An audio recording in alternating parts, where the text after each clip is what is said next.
Բարի երեկո, Ազատություն TV-ի ուղիղ եթերը լրատվական կենտրոնն է շարունակում, այսօրվա ծրագրում դիտեք։ Հայաստանի սահմանադրության փոփոխության հարցը Անտալիայի դիվանագիտական ֆորումում, հայ-թուրքական կարգավորման հարցով բանագնաց ՔԼՉ հայտարարում է Հայաստանը կկատարի անհրաժեշտ փոփոխությունները իր սահմանադրության մեջ։ Բաքուն կրկին հրադադարի խախտման մասին է հաղորդել, Երևանը հերքել է։ Քաղաքական ուղերձ Բաքվին, հայ-իրանական զորավարժությունները մեկնաբանում են փորձագետները։ Նախկինում մենք չենք տեսել այս տիպի համագործակցություն։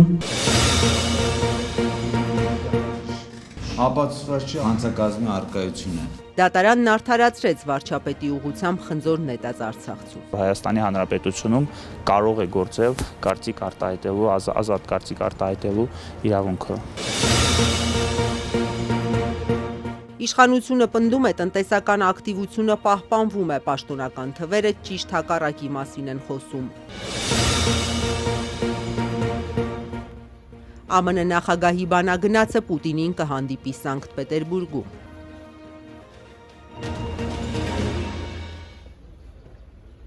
Հայաստանի սահմանադրության հարցը հասավ Անտալիայի դիվանագիտական ֆորում։ Հայաստանը կկատարի անհրաժեշտ փոփոխություններն իր սահմանադրության մեջ, պնդել է դիվանագետների հավաքին մասնակցող հայ-թուրքական կարգավորման հարցով թուրք բանագնաց Սերդար ՔԼՉ։ Նկատելով, որ սահմանադրության փոփոխության վերաբերյալ հայտարարություն է արել նաև վարչապետ Նիկոլ Փաշինյանը, այս համատեքստում կկատարվեն դրանք։ Ավելի ուշ էլ հայաստանյան Civilnet-ին ասել է, թե դա Հայաստանի ներքին հարցն է։ Ավելի վաղ երկու բանագնացները քննարկումներ էին անցկացրել։ 9 ամսվա դադարից հետո հանդիպած պաշտոնյաները սակայն ոչ մի պայմանավորվածության մասին չեն հաղորդել։ Ռուբեն Ռուբինյանը քննարկումը լավ է որակել։ Սերդար ՔԼՉ հայտարարել է, քննարկել են Անիի կամրջի վերականգնման հարցը։ Մի թեմա, որ անցած տարվանից օրակարգում է, բայց առանց առարկայական զարգացումների։ Մինչև այս պահը անհայտ է, կբանակցեն արդյոք նույն տարածքում գտնվող Հայաստանի ու Ադրբեջանի արտգործնախարարները։ Նիկոլ Փաշինյանը նույնպես սահմանադրության փոփոխության վերաբերյալ հայտարարություն է արել։ Այս համատեքստում Հայաստանը կկատարի անհրաժեշտ փոփոխություններն իր սահմանադրության մեջ։ Անտալիայում ընթացող դիվանագիտական ֆորումի շրջանակներում ադրբեջանական ապագործակալության փոխանցմամբ հայտարարել է հայ-թուրքական հարաբերությունների կարգավորման գործընթացում Թուրքիայի հատուկ ներկայացուցիչ Սերդար ՔԼՉ, պատասխանելով հարցին, թե արդյոք Թուրքիան Հայաստանի առջև սահմանադրությունը փոխելու պահանջ դրել է, թե ոչ։ Azerbaijan is asking for the change of the constitution of Armenia. Ավելի ուշ պարզաբանելով իր այս հայտարարությունը, դեսպան ՔԼՉ Անտալիայում Civilnet-ին տված հարցազրույցում ասել է, թե սահմանադրության փոփոխությունը Հայաստանի ներքին գործն է։ Ադրբեջանը պահանջում է Հայաստանի սահմանադրության փոփոխություն։ Հայաստանը հայտարարել է, որ իրենք նույնպես ցանկանում են փոփոխություններ կատարել սահմանադրության մեջ, բայց սա Հայաստանի ներքին հարցն է։ Հայաստանի ժողովուրդը եւ ինստիտուտները պետք է որոշեն ինչպես եւ երբ իրականացնել այդ փոփոխությունները։ And the Armenian people and Armenian institutions are going to decide how and when they are going to conduct that amendment process. Հայաստանի սահմանադրությունը փոխելու, մասնավորապես մայր օրենքից հռչակագրի մասին հղումը դուրս բերելու պահանջ ներկայացնում է Ադրբեջանը։ Անկախության հռչակագրում նշվում է Հայաստանի եւ Արցախի վերամիավորման ու ազգերի ինքնորոշման իրավունքի մասին, ինչպես նաեւ ամրագրվում է, որ Հայաստանը սատար է կանգնում 1915 թվականի Օսմանյան Թուրքիայում եւ Արևմտյան Հայաստանում հայոց ցեղասպանության միջազգային ճանաչման գործին։ Չնայած Հայաստանի եւ Ադրբեջանի միջև խաղաղության պայմանագրի տեքստը համաձայնեցված է, սակայն Բաքուն պնդում է, որ պայմանագիրը չի ստորագրի, քանի դեռ Հայաստանի սահմանադրությունը չի փոխվել։ Սերդար ՔԼՉ-ի այսօրվա հայտարարությունից նաև տեղեկանում ենք, որ Անտալիայի դիվանագիտական ֆորումի շրջանակում նախատեսված է Հայաստանի եւ Թուրքիայի արտգործնախարարների հանդիպումը։ Ավելի ուշ Հայաստանի արտգործնախարարությունից Ազատությանը փոխանցեցին, որ այդ հանդիպումը նախատեսված է վաղը։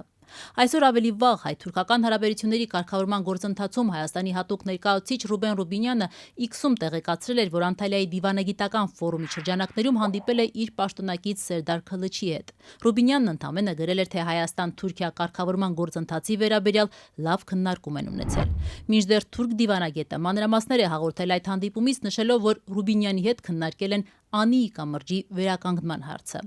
Այս խնդիրը նոր չէ հայ-թուրքական հարաբերություններում, սակայն տարիներ շարունակ որևէ առարկայական տեղաշարժ չկա։ Սերդար Քլիչնի դեպ դժվարացել է ասել, թե երբ տեղի կունենա Ռուբինյանի հետ իրենց հաջորդ հանդիպումը։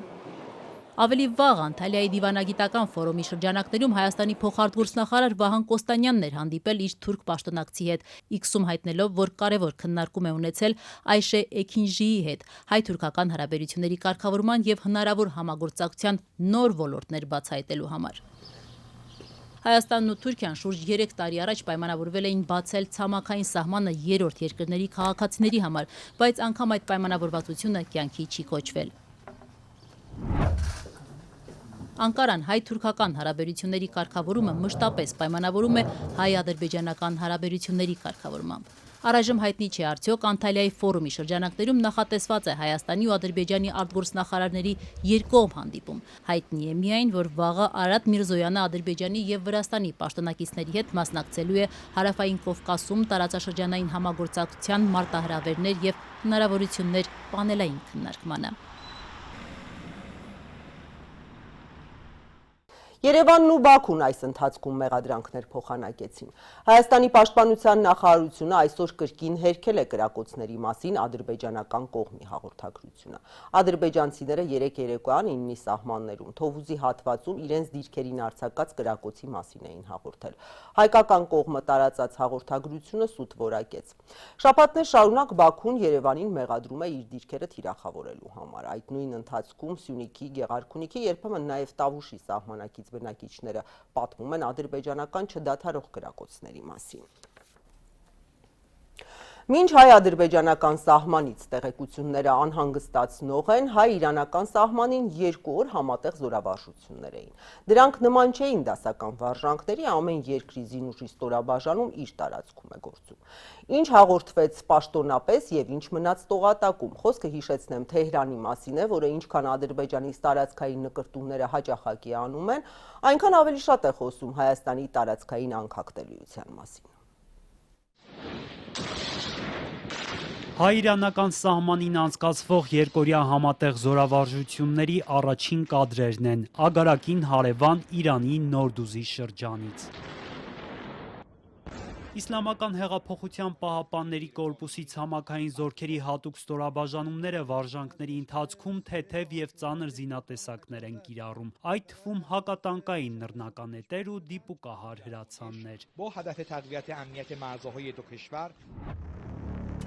Հայաստանի զինված ուժերի ստորաբաժանումներն էլ սահմանի հայկական կողմում են անցկացրել վարժանքներ, սակայն Հայաստանի պաշտպանության նախարարությունը չի բացահայտում կոնկրետ որ մասում։ Հայկական կողմը նաև դեռ տեսանյութեր չի հրապարակել։ Ըստ Երևանի, զորախաղերը ներառում են Հայաստան-Իրան պետական սահմանին տեղակայված սահմանային անցակետերի վրա պայմանական ահաբեկչական խմբերի հարձակումը չեզոքացնելու գործողություններ։ Թեհրանից էլ հայտնել էին դրանք սահմանային անվտանգությունն ապահովելու նպատակ ունեն, շեշտելով Իրանի եւ Հայաստանի սահմանային տարածքներում որևէ վտանգ չկա։ Վարժանքները մարտական ուժերի պատրաստվածությունը բարձրացնելու, ահաբեկչության դեմ պայքարելու եւ կայուն խաղաղություն պահպանելու համար են կազմակերպվել։ Մինչ Թեհրանն ու Երևանը պնդում են, թե զորավարժությունները միայն ահաբեկչության դեմ պայքարի հատուկ ջոկատայինների պատրաստվածությունը բարձրացնելու համար են, ոլորտի փորձագետներն այլ համոզման են։ Վարժանքների անցկացումը քաղաքական ուղերձ են համարում Թեհրանից Բաքվին, որ Իրանի համար անընդունելի է սահմանների փոփոխությունն իր հյուսիսում։ Это больше политическое послание было. Սա ավելի շատ քաղաքական ուղերձ է կարծում եմ, քանի որ զորավարժություններն ամեն կողմն իր տարածքում է անցկացնում։ Հայկական հատուկ ստորաբաժանումները իր, իսկ իրանականը իրանական հատվածում։ Սա ազդանշան է։ И в то же время, наверное, это какой-то сигнал. Եթե մենք տեսնենք իրանական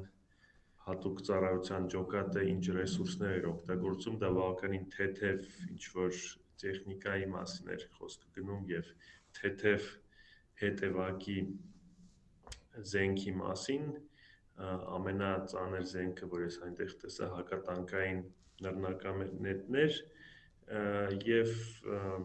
այդ իմաստով ինձ թվում է, որ քաղաքական նշանակությունը ստեղ առաջի տեղում է գտնվում, քան հենց բուն ռազմականը, բայց մյուս կողմից մեր հարևանի զինուժի հետ նաև ինչ-որ փորձ է տալիս համագործակցելու հենց բանակի հարթակում։ Բաքուն տևական ժամանակ է սպառնում է այսպես կոչված Զանգեզուրի միջանցքը ուժով բացել, իսկ Թեհրանը այդ ֆոնին պարբերաբար հայտարարում դեմ է միջազգային սահմանի ցանկացած փոփոխության։ Փորձագետներն աննախադեպ են համարում հայ-իրանական զորավարժությունները, անցած տարիներին нման համատեղ վարժանքներ չեն հիշում։ Թեև պաշտոնապես չի հայտարարվել, բայց Էդուարդ Առաքելյանը կարծում է, որ դրա նախաձեռնողը հենց Իրանն է։ Я думаю, что это не запланированные учения вообще-то. Да, это вообще-то, да, потому что если бы это было запланировано, может быть, Կարծում եմ, որ այս վարժանքները ծրագրված չէին, որովհետև եթե նախապես պլանավորված լինեին, հնարավոր է դրա մասին ավելի վաղ իմանայինք։ Եվ բանն այն է, որ եթե Հայաստանի պաշտպանության նախարարությունը հաղորդեց, որ դրանք կանցկացվեն ապրիլի 9-ից 10-ը, ապա իրանական կողմը հայտնեց, որ ապրիլի 10-ից 11-ը։ 10-го, а иранское 11-го, не знаю. Ապրի Արմենիա վերլուծական կենտրոնի ավագիտաշխատող Լեոնիդ Ներսիսյանը շեշտում է, այս վարժանքները նաև լուրջ քաղաքական առաջընթաց են Երևանի ու Թեհրանի հարաբերություններում։ Առաջի հերթին սա բավականին լուրջ քաղաքական առաջընթաց է Հայաստանի ու Իրանի հարաբերությունների մեջ, որովհետև նախկինում մենք չենք տեսել այս տիպի համագործակցություն։ Իրանն անցած տարի էլ Ադրբեջանի հետ է անցկացրել ռազմախաղեր, ընդ որում մի քանի անգամ, որից մեկը Կասպից ծովում։ Ադրբեջանի ու Իրանի հարաբերությունները մինչև հիմա էլ ինչ-որ կոմպոնենտներում այդքան էլ չեն վերականգնվել, բայց պետք է հասկանալ, որ Իրանը այն պետությունը չի, որ հրաժարվելու է օրինակ Ադրբեջանի հետ հարաբերությունների, որ ունենա էքսկլյուզիվ հարաբերություններ Հայաստանի հետ եւ հակառակ իրենք հիմա տեսնում են, որ իրենց շահը օրինակ Սյունիքի հետ կապված համընկնում է հայկական շահի հետ եւ այդ հարցում մենք կարող ենք իրար հետ աշխատել եւ բավականին էֆեկտիվ։ Ոլորտի փորձագետները պատահական չեն համարում վարժանքների անցկացման ժամանակահատվածը։ Դրանք համընկնում են հայ-ադրբեջանական սահմանից հաղորդվող գրակոծների ու Բաքվի շարունակական սպառնալիքների հետ։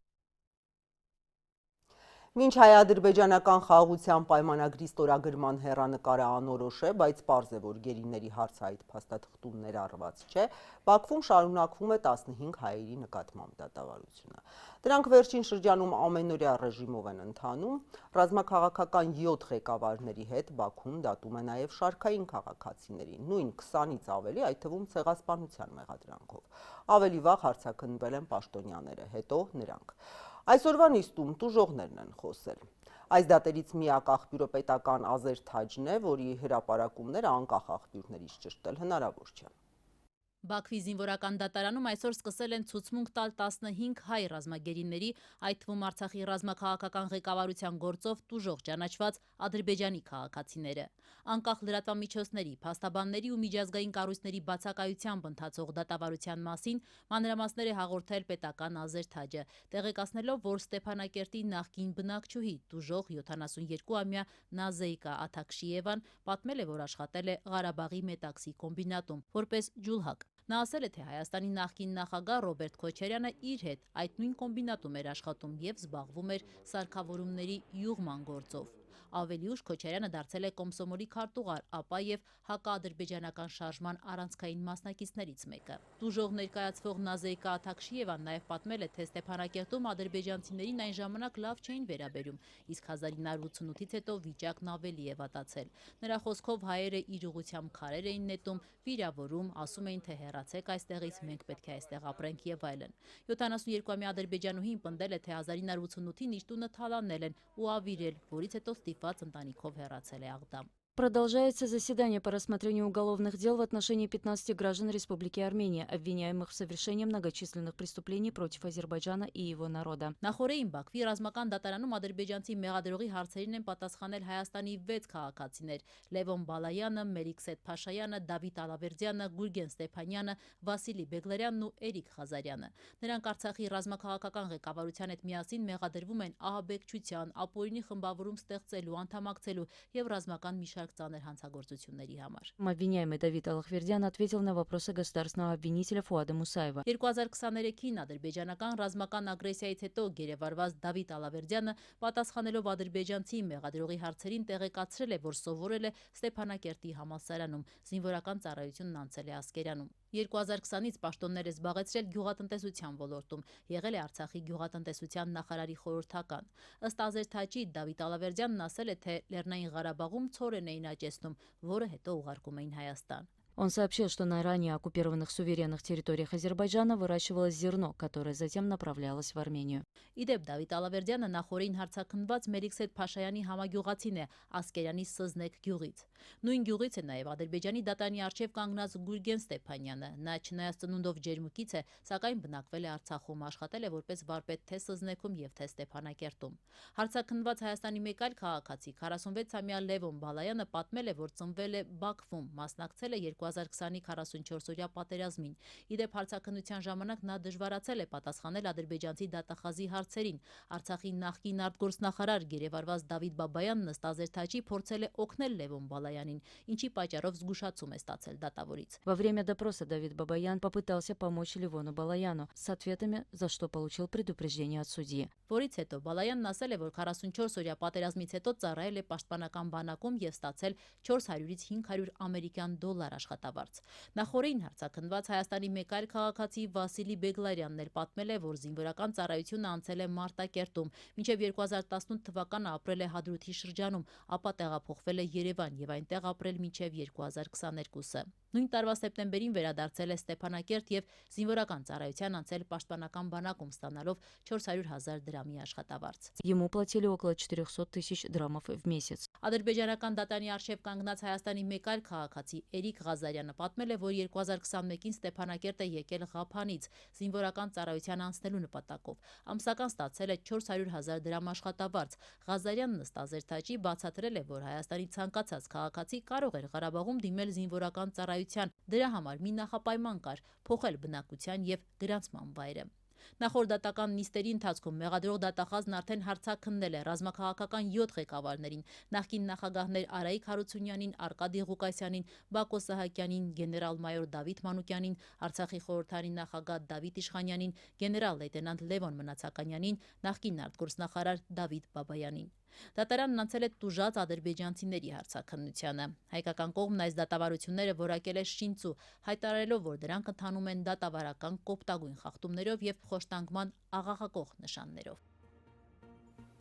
Եթերում Ազատության լրատվական կենտրոնն է, մեր լուրերին կարող եք հետևել նաև Ազատության տելեգրամյան ալիքում, իսկ այս ծրագրի երկրորդ մասում առաջարկում եմ դիտել։ Ապացուցվածի հանցակազմի արկայությունը։ Դատարանն արդարացրեց վարչապետի ուղղությամբ խնձոր նետած Արցախցու։ Հայաստանի Հանրապետությունում կարող է գործել կարծիք արտահայտելու, ազատ կարծիք արտահայտելու իրավունքը։ Իշխանությունը պնդում է, տնտեսական ակտիվությունը պահպանվում է, պաշտոնական թվերը ճիշտ հակառակի մասին են խոսում։ ԱՄՆ նախագահի բանագնացը Պուտինին կհանդիպի Սանկտ Պետերբուրգում։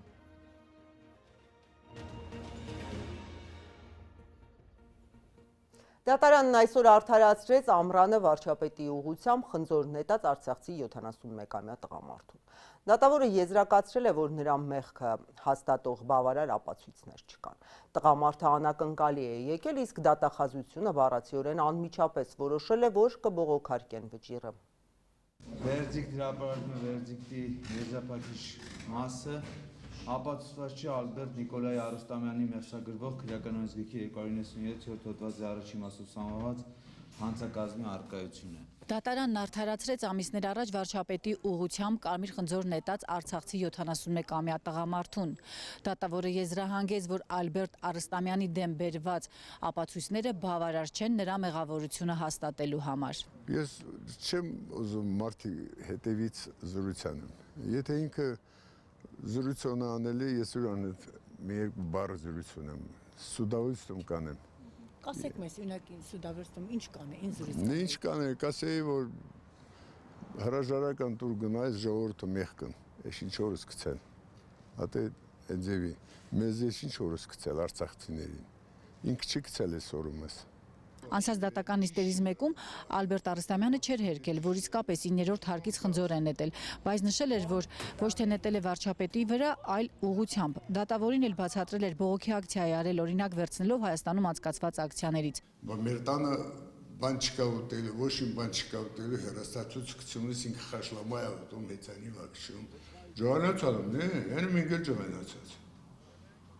Ամեն ինչ թողալում եկաստայից, բողոքի ակցիա է իմ կողմից։ Արցախցու համար ճակատագրական դարձած Կարմիր խնձորից ըստ քրեական գործի, սակայն իսկապես ոչ ոք չէր տուժել։ Այն դիպել էր Բաքում կայանած մեքենային։ Տուժող չկար, բայց դա չէր խանգարել իրավապահներին այն որակել հանցագործություն։ Որոշումը սպասելի էր, իմ համար ճիշտ ասած ավելի սպասելի էր Ալբերտ Արստամյանի գործով առհասարակ հանրային մեղադրողի կողմից հանրային մեղադրանքից հրաժարվելու ինստիտուտի կիրառումը, այսինքն ես սպասում եի, որ հանրային մեղադրողը մինչև վերջին դատական նիստը կհրաժարվի առաջադրված մեղադրանքից։ Այնուամենայնիվ հանրային մեղադրողը չհրաժարվեց այդ մեղադրանքից եւ դատավոր Արման Հովհաննիսյանը կայացրեց շատ արդար դատական ակտ, մասնավորապես արդարացնելով Ալբերտ Արստամյանին։ Այսօր Ալբերտ Արստամյանին արդարացնելով դատավոր Արման Հովհաննիսյանը ոչ միայն ցույց տվեց իր մասնագիտական բարողությունը, առհասարակ ցույց տվեց, որ հավատարիմ է Հայաստանի Հանրապետության սահմանադրությամբ իրեն վերապահված առաքելությանը եւ ցույց տվեց, որ Հայաստանի Հանրապետությունում կարող է գործել կարծիք արտահայտելու, ազատ կարծիք արտահայտելու իրավունքը։ Ինչի ես արալում ես սրտումս ինչ-որ մի քանի բան ա եղել, մեկը դուրս ա եկել, հանգստացա։ Բայց եթե ես երկրորդ անգամ դեպքում մի երկու լավ բառ կասեմ իրան։ Հիմա մի քիչ թվաբանություն։ Իշխանությունից ամեն առիթով պնդում են տնտեսական ակտիվությունը պահպանվում է։ Ինչ է սա նշանակում, որ տնտեսությունը կայուն զարգանում է։ Իսկ պաշտոնական վերջին թվերը հակառակի մասին են խոսում։ Հիմա հասկանանք, որոնք են տարբեր ուղղություններով գրանցվող երկնիշ անկման պատճառները։ Հակասություն տնտեսության մասին վարչապետի խոսքերում ու վիճակագրական կոմիտեի հրապարակած պաշտոնական տվյալներում։ Օրերս ընդունելով արժույթի միջազգային հիմնադրամի հայաստանյան առաքելության ղեկավարին վարչապետ Փաշինյանն ասել էր, թե տնտեսական ակտիվության միտումները պահպանվում են։ Իր կառավարության քայլերն էլ միտված են տնտեսական կայուն աճի պահպանմանը։ Նույն օրը վիճակագրական կոմիտեն տարվա առաջին 2 ամիսներն անփոփոխ զեկույցներ ներկայացրել, փաստելով ամբողջ երկրում արտադրության ծավալների երկնիշ անկում կա։ Հունվար եւ փետրվար ամիսներին արդյունաբերության ծավալներն ընդհանուր 380 միլիարդ դրամ են կազմել։ 2024-ի նույն ամիսների համեմատ ցուցանիշը կրճատվել է 20%-ով, նվազում կա տարբեր ուղղություններով։ Հանքերի շահագործման համեստ ցուցանիշները կանխատեսելի էին։ Փետրվարին Հայաստանի ամենախոշոր ընկերությունը Զանգեզուրի պղնձամոլիբդենային կոմբինատը գործադուլի պատճառով ավելի քան 10 օր չաշխատեց։ Արտադրանքի նվազում, սակայն այլ ոլորտներում նույնպես կա։ Տնտեսության առաջատարներից խմիչքների արտադրությունն օրինակ անցած տարվա համեմատ նվազել է ավելի քան 25%-ով։ Հունվարից շրջանառության հարկի կրկնակի ավելացումից հետո պարբերաբար բողոքի ցույցեր անցկացնող մարդիկ, այդ թվում ոսկերչության ոլորտում աշխատողներն ահազանգում էին։ 2 անգամ մեծացած հարկային բեռով աշխատել պարզապես չեն կարող։ Մի քանի օր առաջ հրապարակված զեկույցի տողերից մեկում արձանագրված է նաև ոսկերչական ապրանքների արտադրության շեշտակի կրճատումը։ Հունվարին եւ փետրվարին ոլորտը 3.5 միլիարդ դրամի արտադրանք է տվել։ 2024-ի համեմատ ծավալները կրճատվել են մոտ 70%-ով։ Օրենքը ցավոք եկավ հաստատելու, որ մեր օրենք գրողները եւ բիզնեսից են շատ հեռու եւ ժողովրդից։ Արտադրության նվազմանը զուգահեռ ըստ վիճակագրական կոմիտեի տարվա առաջին 2 ամիսներին զգալիորեն նվազել են նաեւ Հայաստանի արտաքին առևտրի ծավալները։ Արտաքին առևտրաշրջանառությունը 3 միլիարդ դոլարի չի հասել։ Սա 2024-ի ցուցանիշից պակաս է ավելի քան 2 անգամ։ Նվազել է ինչպես Ռուսաստանի, այնպես էլ Արաբական Միացյալ Էմիրությունների, Միացյալ Նահանգների ու Եվրամիության հետ առևտրաշրջանառությունը։ Չնայած ընդհանուր ծավալների կրճատմանը ու տնտեսությունը դիվերսիֆիկացնելու մասին իշխանությունների հայտարարություններին, արտահանման ծավալներում Ռուսաստանի մասնաբաժինը անցած տարվա նույն ամիսների համեմատ կտրուկ մեծացել է։ Այդ ամիսներին Հայաստանից արտահանված ապրանքների 44%-ը Ռուսաստան է մտել։ Մեկ տարի առաջ այս ցուցանիշը 20% էր։ Որոշ հատվածը պայմանավորված է վերարտահանման նվազումով։ Անցած տարվա սկզբից Վերարտահանումը բավական մեծ ծավալով աճել է։ Փորձագետները անկումային վիճակագրությունը բացատրում են ռուս-ուկրաինական պատերազմի Հայաստանի տնտեսության վրա ազդեցության թուլացմամբ։ Տնտեսագետ Հրանտ Միքայելյանի կարծիքով արտաքին գործոնով պայմանավորված ազդեցությունը աստիճանաբար վերանում է։ Ռուս-ուկրաինական այս պատերազմի տնտեսական էֆեկտը Հայաստանի համար թուլացել է մոտավորապես 20-25%։ Մնացած 75-80%-ը դեռ կա, դեռ առկա է։ Բայց այս տարվա ընթացքում մեծամասամբ մենք այդ էֆեկտն կկորցնենք։ Բացասական այս միտումների կողքին արագանում են գնաճի տեմպերը։ Անցած ամիս սննդամթերքը խանութներում 2024-ի մարտի համեմատ 5.4%-ով ավելի թանկ է վաճառվել։ 2 տարի շարունակ Հայաստանում սննդամթերքի այսչափ թանկացում չէր եղել։ Հատկապես շատ թանկացած ապրանքներից են ձուկը, ձեթը, յուղերը, մրգերն ու կարտոֆիլը։ Ով է ուզում հայաստանյան քաղաքասարակությանը կեղծ պատրվակներով ֆիշինգի զոհ դարձնել, ու պակաս կարևոր չէ ինչու։ Այս օրերին փորձագետները տարբեր կեղծ նամակներ են ստանում, բացողները արդեն թակարդում են։ Ազատությունն է ահազանգի հետքերով գնացել։ Կիբերհանցագործները թիրախավորել են հայաստանյան քաղաքասարակությանը։ Սիգնալ հավելվածով հանրության շրջանում հայտնի մարդիկ նամակներ են ստանում, որոնք հորդորում են նրանց դիմել հրատապ գործողությունների։ Ես բնականաբար անմիջապես հասկացա, որ դա իմ տվյալները կողանալու որոշակի փորձ է, եւ ես որևէ գործողություն չիրականացրեցի։ Կանայք եւ գլոբալ անվտանգության ճարտարապետությունը կենտրոնի ղեկավար Արմինե Մարգարյանը օրեր առաջ է ստացել մի գրություն, որտեղ տագնապային տեղեկություն կար սահմանի վերաբերյալ։ Հարգելի Արմինե, սահմանին իրավիճակի սրման հետ կապված ցուցումով ստեղծվել է տեղեկատվության փոխանակման օպերատիվ խումբ։ Գրառման հեղինակը ինչ-որ տնօրենի աշխատակազմի աշխատակից Հայկ Նալբանդյանն է, որն էլ հայ-ադրբեջանական հարաբերությունների վերաբերյալ փորձագիտական վերլուծություններ անող մասնագետին հորդորում է անվտանգության նկատառումներից ելնելով անցնել ստուգում կոնկրետ հղումով։ Եթե ես գնայի այս հղումով եւ սեղմեի հղումը, ապա սրա վերջնականությունը կլինելու էր այն, ըստ էության իմ WhatsApp-ը ամբողջովին վերահսկվելու էր որևէ կողմի միջոցով։ Սա դասական ֆիշինգի օրինակ է, որը հայերեն բառացի թարգմանած նշանակում է ձկնորսություն։ Նպատակը այս դեպքում ձկան փոխարեն մարդուն կարթի վրա բռնելն է։ Եթե ձեզ ահաբեկում են կամ ուրախացնում են, որ շահել եք, կամ ասում են վայ ձեր անունից վարկ է ձևակերպել եւ այլն, այսինքն եթե տեսնում եք, որ ձեզ փորձում են տնել էմոցիոնալ իրավիճակի մեջ, շտապեցնել եւ մղել գործողության, դա միանշանակ այդ ալգորիթմն է, որով կարելի է ճանաչել ֆիշինգը։ Խայծ, գործողություն, օգտաշիվ փախցնել։ Տեղեկատվական անվտանգության մասնագետ Արթուր Պապյանը պատկերավոր բացատրում է։ Նպատակն է գողանալ արժեքավոր տվյալներ եւ վերահսկել ֆիշինգի զոհի օգտահաշիվները։ Լավագույն դեպքում չանել ոչինչ, անվտանգության մասնագետի խորհուրդն է։ Իսկ եթե արդեն ուշ է եւ կիբերհանցագործի առաջարկած հղումով անցել եք, արագ փոխել օգտահաշիվների գաղտնաբառերն ու դիմել մասնագետի։ Արմինե Մարգարյանը ֆիշինգի զոհ չի դարձել, շտապ դիմել է անվտանգության մասնագետներին, սակայն սեփական հետևությունները արդեն արել է, հաշվի առնելով թե վերջին շրջանում որքան հաճախ են սահմանին կրակոցների մասին լուրերը։ Դա կարող է լինել եւ ադրբեջանական կողմը, կարող է լինել եւ նաև մեզ ֆորմալի ոչ ֆորմալ բարեկամ կողմեր։ Եվ տեսեք ժամանակահատված ինչպես է ընտրված, երբ որ սահմանին լինում են կրակոցներ, երբ որ ընդհանուր առմամբ հանրության շրջանում այսպես կա բավական լարված այսպես վիճակ, որ կարող է Ադրբեջանի կողմից լինել որոշակի ագրեսիա, հա, շատերը նաև այս իրավիճակը համատում են 44-օրյա պատերազմի նախորդի իրավիճակի հետ։ Այսինքն ժամանակն էլ է այսպես ընտրված շատ համապատասխան եւ կոնտենտը եւ նաեւ այն մարդը, ով կրում է որոշակի այն մասնագիտությունը, հա, վերաբերում է հենց այդ հարցերի։ Այսինքն այսօր բավական գրագետ մոտեցում է այդ կողմը ցուցաբերել։ Կիբերհանցագործները Արմինե Մարգարյանից բացի էլի մարդիկ են թիրախավորել։ Օրինակ Հայաստանում Եվրամիության դեսպան Վասիլիս Մարագոսին, բայց վերջինս ոչ թե զոհ է դարձել, այլ խայծ։ Քաղաքասարակության ներկայացուցիչներին իբր թե կեղծ ստեղծված Եվրամիության դեսպանի անունից խայծ են տվել, ասեն ձեզ հրավիրում ենք մասնակցելու օնլայն միջոցառման։ Եվ մարդիկ, ովքեր որ չեն բացառել, որ կարող է լինել այդպիսի բան, որ իրենց հրավիրեր Եվրամիության դեսպանը միջոցառման, փաստորեն կուլ են տվել խայծը եւ իրենց օգտահաշիվները զգալի ռիսկի է ենթարկվել։ Մենք աշխատում ենք մի քանի այդպիսի դեպքերի հետ այս պահին։ Հանցագործության նպատակը տարբեր կարող է լինել։ Մասնագետները նաև պատճառներն են հիմա ուսումնասիրում։ Եվ ձեռագիրը նույնիսկ ինչ որ մի դեպքում նման է ռուսաստանյան հակերային խմբավորումների իրականացմանը, ես չեմ կարող այս պահին դա վստահորեն պնդել, որտեվ պիտի ամբողջական հետազոտությունը ավարտվի միայն դրանից հետո կլինի, բայց նման դեպքեր նկարագրվել են նախկինում Google-ի կողմից, չգիտեմ, Microsoft-ի կողմից եւ դրանք ի վերջո հանգեցրել են եզրակացության, որ դա ռուսաստանյան հակերային խմբավորումներն են եւ ամեն ինչից դատելով, ձեռագրից դատելով տպավորություն կա, որ ինչ որ մեկը փորձում է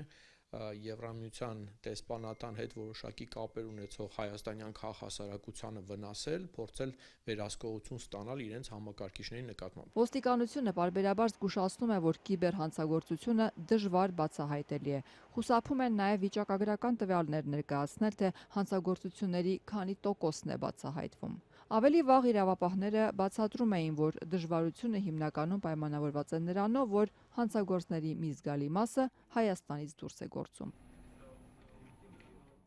Միջազգային լրահոսից մեկ թեմա ենք առանձնացրել։ Պետերբուրգում արդեն իսկ մեկնարկել է Ռուսաստանի նախագահ Պուտինի և ԱՄՆ նախագահ Դոնալդ Թրամփի բանագնաց Սթիվ Ուիթկոֆի հանդիպումը, որը թվով երրորդն է այն բանից հետո, երբ Միացյալ Նահանգների նախագահ Թրամփը հանդես եկավ Ուկրաինայում կարգավորման նախաձեռնություններով։ Դեռ մանրամասներ հայտնի չեն։ Նախօրեին Կրեմլը հայտարարել էր Պուտին-Ուիթկոֆ հանդիպումը կտևի այնքան, որքան Պուտինին անհրաժեշտ կլինի։ Իսկ ԱՄՆ նախագահը Թրուֆի իր էջում Ռուսաստանին գործելու կոչեր արել, ռուս-ուկրաինական պատերազմը սարսափելի և անիմաստ որակելով։ Կարգավորման հարցով ինչ սպասել այս բանակցություններից։ Միացյալ Նահանգների նախագահի հատուկ բանագնաց Սթիվ Ուիթկոֆն այսօր Սանկտ Պետերբուրգում հանդիպել է Ռուսաստանի նախագահ Վլադիմիր Պուտինի հետ։ Կրեմլի խոսնակ Դմիտրի Պեսկովն ասել է, որ կքննարկեն ուկրաինական հակամարտության կարգավորման առնչվող հարցեր։ Նաև նախագահ Պուտինը Դոնալդ Թրամփին կփոխանցի Ռուսաստանի մտահոգությունները։ Բնականաբար Ուիթկոֆը որպես նախագահ Թրամփի հատուկ ներկայացուցիչ ինչ-որ բան կփոխանցի Պուտինին։ Պուտինը դա կլսի։ Ուկրաինական կարգավորման տարբեր ասպեկտների շուրջ զրույցը կշարունակվի։ Смотря с чем приехал Уитков, нужно дождаться, что он передаст президенту от Трампа. Դրանից առաջ Ուիթկոֆը հանդիպել էր Պուտինի բանագնաց Կիրիլ Դմիտրիևի հետ։ Եվ մինչ Ուիթկոֆը Ռուսաստանում հանդիպումներ է ունենում, Դոնալդ Թրամփը սոցցանցում գրել է, որ Ուկրաինայում ընթացող մարտերն անիմաստ են եւ որ Ռուսաստանը պետք է սկսի գործել հակամարտությունը դադարեցնելու համար։ Մինչ Ուիթկոֆը Ռուսաստանում հանդիպումներ է ունենում, Դոնալդ Թրամփը սոցցանցում գրել է, որ Ուկրաինայում ընթացող մարտերն անիմաստ են եւ որ Ռուսաստանը պետք է սկսի գործել հակամարտությունը դադարեցնելու համար։ Ժամանակն է, որ Ռուսաստանը սկսի գործել այս սարսափելի եւ անիմաստ պատերազմում չափազանց շատ մարդիկ են մահանում, հազարավոր մարդիկ ամեն շաբաթ, պատերազմ, որը երբեք չպետք է սկսվեր։ Նախքան Ուիթկոֆի ռուսաստանյան այցը երեք Ստամբուլում տեղի է ունեցել Ռուսաստանի ու ԱՄՆ-ի պատվիրակությունների երկրորդ հանդիպումը։ Արդյունքների վերաբերյալ մամուլի համար հայտարարություններ չեն արվել, սակայն հաղորդվում էր, որ գլխավոր թեմաներից մեկը եղել է դեսպանատների գործունեության վերականգնումը։ Նախորդ հանդիպմանը Մոսկվան Վաշինգտոնին առաջարկել էր վերսկսել ուղիղ չվերթները, որոնք դադարեցվել էին, երբ Միացյալ Նահանգներն ու Եվրոպական միությունը Ռուսաստանի համար փակեցին իրենց օդային տարածքը Ուկրաինա ներխուժման պատճառով։ Այս ֆոնին այսօր Ռուսաստանի արտգործնախարարը հայտարարել է, որ Ռուսաստանի եւ Միացյալ Նահանգների միջև ավիահաղորդակցության վերականգնումը պետք է սկսվի ռուսական Aeroflot ավիաընկերության դեմ ամերիկյան պատժամիջոցների չեղարկմամբ։ Սերգեյ Լավրովն ասել է, որ Մոսկվան նման առաջարկ արել է Վաշինգտոնին։ Մենք նման առաջարկ արել ենք ավելի քան 1 ամիս առաջ Ռիադում տեղի ունեցած հանդիպումից առաջ։ Ամերիկացիներն այն ընդունեցին, բայց մինչ այժմ մենք որևէ արձագանք չենք ստացել։ Ինչպես կզարգանան ռուս-ամերիկյան հարաբերությունները, ԱՄՆ պետքարտուղարի Եվրոպայի եւ Եվրասիայի հարցերով նախկին օգնական Դեյվիդ Կրամերի կարծիքով Մոսկվայի հետ հարաբերությունները կարգավորելիս Վաշինգտոնը պետք է հաշվի առնի, որ բանակցություններին զուգահեռ Ռուսաստանը շարունակում է իր ագրեսիան Ուկրաինայում։ Ազատությանը տված հարցազրույցում նախկին դիվանագետն ասել է, որ Ռուսաստանի հետ նորմալ հարաբերություններն անհնար են, քանի դեռ իշխանության է մնում Վլադիմիր Պուտինը։ Կրամերը նաև դեմ է Ռուսաստանի հետ բիզնեսի վերականգնմանը, հաշվի առնելով այդ երկրում տիրող կոռուպցիան։ Փոխարենը նա Միացյալ Նահանգներին կոչ է անում խրախուսել ներդրումներն Ուկրաինայում, որին լեգիտիմ գործընկեր է համարում ի տարբերություն Ռուսաստանի։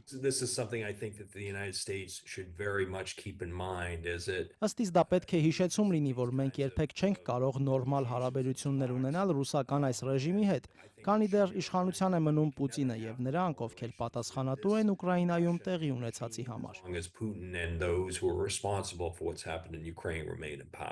Ամերիկացի նախկին պաշտոնյան նաև կարծում է, որ Թրամփի վարչակազմը չունի անհրաժեշտ փորձ եւ գիտելիք Ռուսաստանի հետ հարաբերվելու համար, իսկ Թրամփի բանագնաց Ուիթքոֆը չի տիրապետում Ռուսաստանի հետ հարաբերությունների եւ պատմության մանրամասներին։ Մինչ Թրամփի բանագնացը Ռուսաստանում հանդիպումներ է ունենում, ՆԱՏՕ-ի կենտրոնակայանում այսօր տեղի ունեցել Ռամշտայնի ձևաչափով Ուկրաինայի պաշտպանության կոնտակտային խմբի երկրորդ հանդիպումը, որին ԱՄՆ պաշտպանության նախարարը տեսակապի միջոցով է մասնակցել։ Հանդիպման արդյունքներով որոշվել է ավելի քան 21 միլիարդ եվրո աջակցություն հատկացնել Ուկրաինային։ Մեծ Բրիտանիայի պաշտպանության նախարար Ջոն Հիլին ասել է, որ սա Ուկրաինային հատկացվող ռազմական օգնության աննախադեպ աճ է։ Ուկրաինայի պաշտպանության նախարար Ռուստեմ Ումերովն էլ ասել է, որ Կիևին պաշտպանական աջակցության հարցում Եվրոպան ԱՄՆ-ից վերցնում է առաջնորդությունը։ Սա աջակցության ամենամեծ փաթեթներից մեկն է, որ մենք ստանում ենք։ Շնորհակալ ենք յուրաքանչյուր պետության աջակցության համար։ 21 billion in euro, which is one of the largest, and we're thankful to each nation that has provided this support. Այս ընթացքում Ռուսաստանն ու Ուկրաինան շարունակում են հարվածել միմյանց։ Ժիտոմիրի շրջանում անօթաչուն հարվածել է բնակելի շենքի կամ մեկ զոհ։ Դնեպրում ռուսական հրթիռի հարվածից 9 մարդ է տուժել։ Բելգորոդում ուկրաինական անօթաչուի հարվածից 1 մարդ է սպանվել։ Այսքան այս թողարկման համար ես ձեզ հրաժեշտ եմ տալիս, լրահոսը մշտապես թարմացվում է ազատություն.am կայքում, հետևեք մեզ այնտեղ, գտեք սոցցանցերում, YouTube-ով դիտեք և կաբելային ալիքներով։ Հաջողություն։